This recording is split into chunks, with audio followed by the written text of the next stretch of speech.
A rotorcraft is a flying vehicle that achieves heavier than air flight by using rotating blades to generate lift. A helicopter is a type of a rotorcraft, but there are quite a few other variations on this theme, defined primarily by the number of blades they utilize on their rotors, which are the spinning bits, but also the number of rotors they have. A typical helicopter has one primary rotor with 4 blades, though they often require a complementary tail rotor or some other type of mechanism that allows the craft to apply force along a different axis than the main rotor, so it can maneuver in 3-dimensional space, rather than just being able to go up and down. Other variations on the helicopter theme exist, however, including dual main rotor models that grant the craft additional carrying capacity, compound helicopters that pair a primary rotor with some other kind of propulsion source, like a jet engine, so they can take off and land vertically, but then fly a bit more like a jet, and quad rotor craft, today often called quadcopters, which use 4 primary rotors spaced out equally around the center of mass of the craft. This latter setup has become especially common in the drone space, as although many long-range and extended-duration military-grade drones use plane-like propulsion systems, those meant for shorter-distance use and those sold on the consumer market are more likely to be rotorcraft, and the dominant design for those purchasable by everyday people is the quadcopter setup, with 4 rotors wielding somewhere between 2 and 6 blades apiece, which provides relatively stable and versatile flight for remote controllable drones of a variety of sizes, from those that will fit in the palm of your hand to those that are about the size of a large dog or even a human or car. Although military and consumer-grade versions of such craft are fairly recent innovations, the helicopter became an industrial product in the 1940s with the introduction of a few vital stabilization technologies and the integration of electric motors into what already existed. Early versions of the general concept were documented in China as early as 400 BC, and curiosity and toy versions of various rotorcraft were in circulation around Europe in the 15th century. A steam-powered helicopter was developed in France in 1861, which is also where and when the term helicopter originated. And a flurry of helicopter concepts captured the public's imagination in the late 19th century through the 1930s. Rotation-powered flight evolved roughly parallel with wing and propeller-based flight. The Wright brothers tallied their first controlled, sustained flight of a heavier-than-air vehicle at the tail end of December 1903, and a handful of other inventors around the world at almost exactly the same time chalked up similar milestones with variations on the plane concept. Things really started to heat up in this space with the advent of World War I, which saw at first early biplanes being used for observation purposes, and then the mounting of machine guns on them, which converted these early aircraft into terrifying and novel weapons platforms. Around that same time, early helicopters were being refined, but the models inventors were producing were underpowered and couldn't lift much of anything. So it wasn't until after the war that these vertical takeoff vehicles would become practical enough so they could be iteratively refined and then eventually ready for their own terrifying debut as observation and transportation craft, but also, ultimately, hovering weapons platforms during the Second World War. Today, I'd like to talk about a trio of new developments in the field of mostly rotor-powered drones and how these developments might influence what comes next.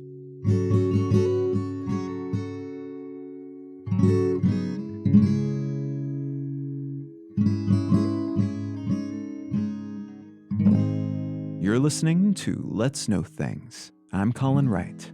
Let's Know Things is an independent, listener-supported show. If you're enjoying what I'm doing here, consider becoming a supporter. One of the simplest ways to do that is to become a patron at patreon.com/letsknowthings. You can also become a member at understandery.com. But you can find an array of options, both monetary and non-monetary, at letsknowthings.com/support. A great big thanks to everybody who's already helping to support this show, and thank you in advance if you're considering doing so in the future. All right, let's get back to the show.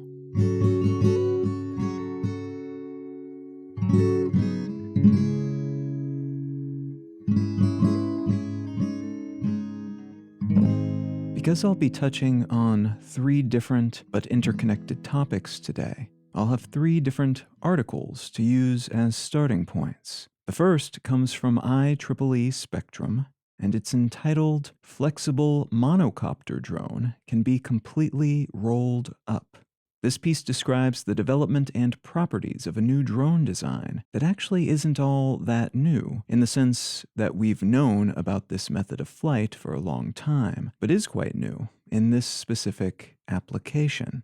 And it's not just new, it's actually fairly amazing to watch. I'll link to the article in the show notes, and you can check out the video of this thing there. But in essence, the drone design allows it to achieve a type of flight similar to what we see in samara seeds, sometimes simply called maple tree seeds. Those little single-wing spinning seed pods that allow the maple tree to spread its whirlybird seeds much further than if they simply dropped to the soil right beneath the tree. These seeds create a center mass, and a little flattened piece of papery material forms a wing. And the wing causes the seed pod to spin around the central mass of the seed, propelling these seeds much further than they would have otherwise been able to manage, lacking this aerial evolution innovation. This monocopter, called the FSAM, short for Foldable Single Actuator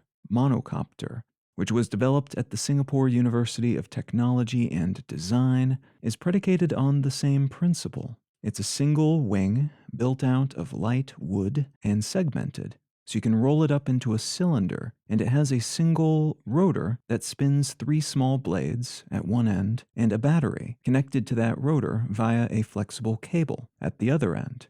The whole drone can be stored in a little tube for transportation, and to use it, you just unroll it and either lightly chuck it like a frisbee or set it on the ground. And it spins around the central axis of the battery. So the battery is a bit like the seed in the maple seed pod example, and the rotor keeps the thing spinning.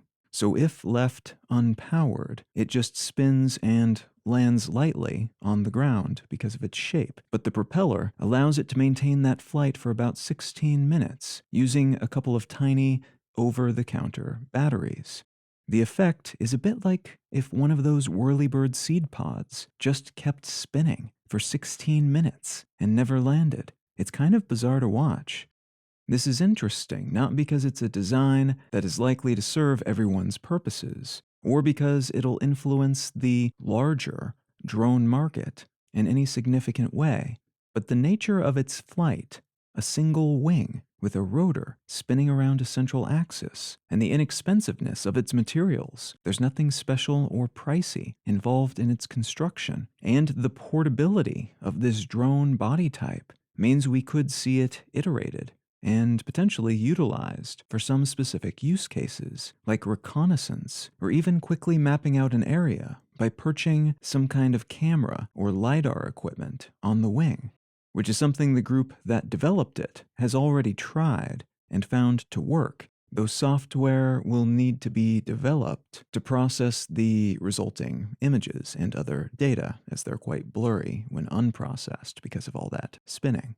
This is representative in some ways of one of the developmental paths we're seeing in the world of drones right now. Some folks are opting for fancier, more expensive, more impressive, and sci-fi-like technology, but others are aiming to make the general concept cheaper, more portable, and more attainable, using non-specialized materials, and aiming to fill niche and less spendy needs as a consequence. One other interesting development along this same path for drones is the introduction of reusable modular components that can be attached to just about any drone body of a certain size and weight, which allows for maximal reparability and the use of local materials for the main mass of the drone, both those that use rotors for lift and those that are more like planes, meant to primarily glide from place to place, which in turn can make them more useful in certain locations, especially poorer regions with a lot of rural space to cover, and in areas where it's expensive to ship this kind of technology in the first place. The ability to just deliver some rotors and batteries instead of a whole craft, allowing the end user to attach those components to a body that they create locally, is a compelling development that could allow drones to be used more widely and equitably. The second piece I'd like to unspool today comes from Bloomberg, and it's entitled "Drone Startup Plans Drug Deliveries to Homes in Salt Lake City." Last mile delivery has become a significant issue globally, and in some places more than others. As the international trade network has become more efficient and effective, current pandemic-related backups notwithstanding, the so-called last mile, which is actually any distance between a hub where goods or even services like high-speed internet arrive and are then distributed from. As that globe-spanning network improves, the distance between these hubs and the final destination, like a person's home, just gets trickier to manage. Because rather than building out what amounts to big pipes between one hub and another, you have to figure out how to make a million small, straw-sized pipes between those hubs and each of these tiny single-family or single-person locations. And that often requires entirely different specialties and infrastructure than is involved with the larger scale shipment of such things from hub to hub. Thus, we have portions of the United States where high-speed internet isn't a possibility, and in some cases, internet of any functional quality isn't readily available. We also have places where deliveries might technically be options, but only at great expense and irregularly.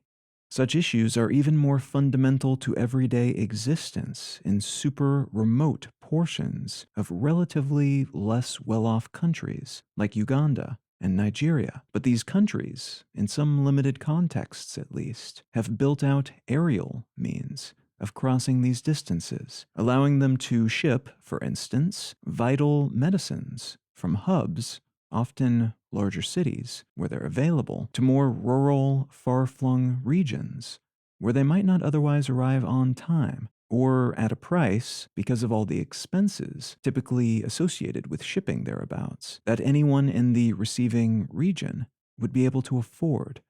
A company called Zipline has been operating in Nigeria since 2016, helping hospitals deliver blood products on demand, reducing expected delivery times from about 4 hours by road down to something like 20 minutes, using miniature plane-like drones that are launched using a catapult system and which drop the requested products onto a designated delivery area near the recipient. Another company called LifeBank, which originates in Nigeria, Zipline is based in California, uses a slower but more versatile over short distances quadcopter style drone to deliver blood and other vital healthcare materials to areas where it might otherwise be tricky or expensive to ship such things, much less at a moment's notice, which means they're more likely to be able to help in emergency situations than traditional methods of delivery. That piece in Bloomberg, though, is focused on Zipline and how they're expanding their offerings after years of operating in Nigeria and Ghana to Salt Lake City in the US. A company called Intermountain Healthcare has partnered with Zipline to make their drone-based delivery service available to customers, which will allow them to request medical deliveries and have those deliveries of up to 4 pounds apiece dropped from fixed-wing drones into their yard or driveway. The company hasn't yet received approval from the Federal Aviation Administration to operate this service in Utah, and they won't begin operation until 2022. But company officials have said they're confident they'll be able to get the proper permissions in place and will be able to scale up operations, so they're making hundreds of such deliveries a day within 4 years of officially launching. And the last article I'd like to unspool today comes from Deutsche Welle, and it's entitled Iraqi Prime Minister Unhurt After Assassination Attempt by Drone. In early November 2021, drones carrying explosives flew toward the Iraqi Prime Minister's home. 2 of them were taken out by his security forces, but the third plowed into the building, blew up, and wounded several of the Prime Minister's security team. The Prime Minister wasn't at home when this happened, and was thus unharmed. But this attack is being seen as a harbinger of what's to come, as tactics utilized by non-state actors around the world become more common in civilian settings. That transmission of approaches enabled in large part by the widespread availability of and inexpensive price tags on modern consumer-grade drones. Said another way, you can get a halfway decent quadcopter drone these days for about $100, and in some cases even less. Really good ones can still cost thousands, but militant groups throughout the Middle East and gangs in South and Central America have started using the few $100 models as weapons platforms, subbing them in some cases, for suicide bombers, and in others, mounting all kinds of weaponry, including things like pistols and shotguns, onto these drones, and then flying them into their enemies, and in some, thankfully still rare cases, into crowds of civilians. In Mexico, drug cartels have been using drones to spy on other cartels and the government, but also as platforms upon which to mount everything from anti-tank weaponry, like grenades and mines, to machine guns of various calibers. There have been documented instances of cartels using drones to threaten police forces as well. In one case, flying a drone with 2 grenades attached to it onto the outdoor patio of a police commander, along with a note telling him to back off from investigating the local cartel or else. Some such drones have also been rigged so they can remotely deploy explosives, allowing them to fly over rival cartel territory, drop grenades on them, and fly off, without that rival knowing for certain who to blame, and thus who to retaliate against. Interestingly, drones are also being used by such groups, from cartels to religious extremist organizations, to guerrilla groups operating around the world for propaganda purposes, shooting elaborate footage of their forces, their arsenals, their violent exploits, or embarrassing footage of their opposition in order to build up their reputation and ranks. These use cases are expected to spread still further in the coming years, and we've already seen a few instances that may foretell some of the threats drones will pose in other contexts, where other sorts of tactics and targets might cause even more damage. It was recently reported, for instance, that in 2020, a DJI Mavic 2, which is a small quadcopter-style drone that can be easily purchased pretty much everywhere, was flown into an electrical power substation in Pennsylvania with a thick copper wire attached to the bottom of the craft. An internal U.S. government report, which was recently acquired and reported upon by ABC News, indicates that the DHS, FBI, and NCTC, all of whom have some jurisdiction over terrorism-related matters in the U.S., have been sharing information about this seeming attack and view it as a precursor to what may be on the horizon, as drones of this kind, very moderately augmented, could be capable of disrupting power throughout the U.S. by essentially creating short circuits and blowing transformers in these substations. In this way, significant damage could be done to limited regions or across a wide range of regions if a swath of such attacks happened in rapid succession without using any illegal, explosive, or traditional weaponry-associated components. Just a drone and a piece of conductive wire. It's also been reported that other unspecified but apparently similar instances have been documented by these agencies in the US since 2017, and that in 2019, a swarm of drones descended over the Palo Verde generating station, the largest nuclear power plant in the US, located in Arizona. Their purpose is still unknown. Similar drone raids have been conducted over other sensitive bases and laboratories and power plants as well. And these drone swarms could be orchestrated by kids with nothing better to do, but could also be foreign entities mapping out sensitive locations around the country, or even tests meant to check the defenses of such facilities in preparation for a future drone-based or otherwise attack. And if that latter case turns out to be what's been happening, there's a decent chance the intended future attack would succeed, as the general sense in the reports being shared by these organizations is that this is an attack vector that has not been well prepared for, especially if the attack doesn't use trackable materials like explosives. We likely wouldn't even be able to figure out who was launching it, which means a wave of attacks against vital infrastructure could occur without the US government having any real sense of who to blame.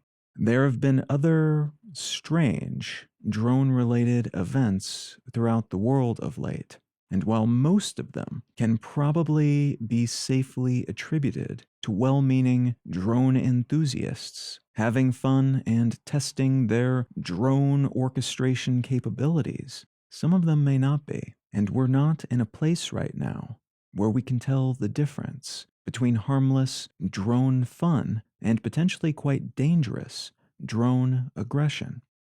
Like with pretty much every other technology ever developed, the same properties that make these devices potentially dangerous are what make them so valuable. Their declining price, their increasing utility and sophistication, their fracturing into high-end and low-end options, and the innovations surrounding their use are all exciting and worrying aspects of their introduction and evolution. And there's a chance we'll see regulations that clamp down on both harmful and valuable aspects of this technology before it really comes into its own. We may also see some dramatic and horrifying attacks that then lead to their practical inaccessibility for a time. Whatever the case, it's an interesting space to watch, as even those of us who aren't particularly interested in owning or flying one around may benefit from, or have cause to worry about, this facet of the larger tech hardware world in the near future.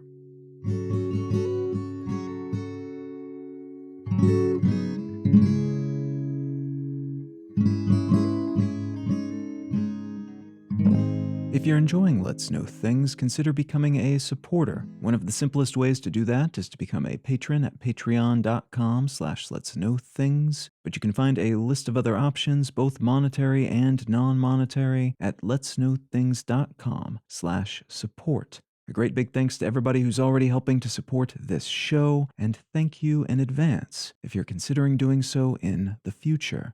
The book that I'd like to recommend today is called The Secret History of Food: Strange but True Stories About the Origins of Everything We Eat by Matt Siegel. This book has an interesting bundle of historical stories related to the food that we eat, and in particular, some of the most popular foods we eat. And as you can probably imagine, a lot of those histories are fairly tumultuous and sad, and some of them are quite strange. You also get a pretty good sense of just how much of our modern culinary habits have gone severely awry from what we actually, ideally, are eating. And that's probably not a huge surprise, but the evolution of what we consider to be food, how we make food, how we process it, how we sell it and distribute it, is actually pretty interesting. And there's a large number of compelling factoids, in addition to the well-researched historical narratives of these foods. Now, if any of that sounds interesting to you, consider picking up a copy of The Secret History of Food by Matt Siegel. You can find out more about me and my work at Colin.io. You You can find the show notes and transcripts for this episode and every episode of the podcast at letsknowthings.com. You can find a portfolio of my other projects, including my other podcasts, at understandery.com. And feel free to reach out and say howdy on social media. I'm Colin Wright on Facebook, and @ColinIsMyName on Twitter and Instagram. Thank you so very much for listening. I'm Colin Wright, and I'll talk to you again next week.